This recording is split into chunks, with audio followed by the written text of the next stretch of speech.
Israel और Hamas के बीच 7 अक्टूबर से ही युद्ध जारी है।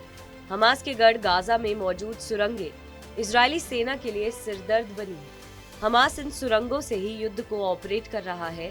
वहीं हाल ही में जारी अमेरिकी खुफिया रिपोर्ट के अनुसार इजरायल पर हमास द्वारा 7 अक्टूबर को किए गए हमले की योजना हमास ने अपनी इन्हीं सुरंगी ठिकानों से बनाई थी।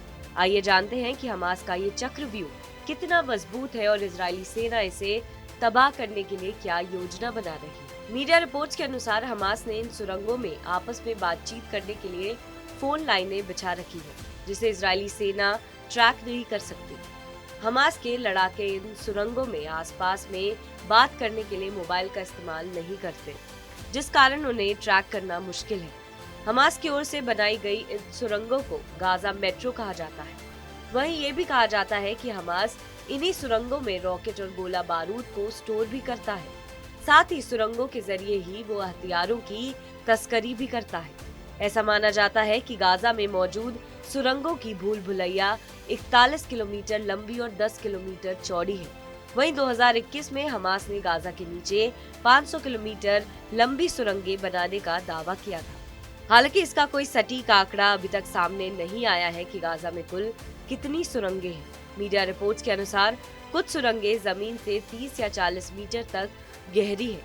इन्हीं सुरंगों में हमास की ओर से बनाए बंधक भी रहते हैं। 2013 में इजरायल रक्षा बलों ने कंक्रीट की छत और दीवारों वाली 1.6 किलोमीटर लंबी 18 मीटर गहरी सुरंग की खोज की थी। ये सुरंग गाजा पट्टी से इजरायली में किबुत्ज के पास निकलती थी। 2020 में इजरायल ने गाजा पट्टी से सीमा पार एक नई सुरंग की खोज की थी। उस समय इजरायली सेना ने कहा था कि ये सुरंगें दर्जनों मीटर भूमिगत है और दक्षिणी इजरायल तक फैली हुई है। इजरायली सेना ने सुरंगों के चक्रव्यूह को तबाह करने के लिए योजना तैयार कर ली है। इजरायली सेना स्पंज बम के जरिए सुरंगों को नष्ट करने की योजना बना रही है।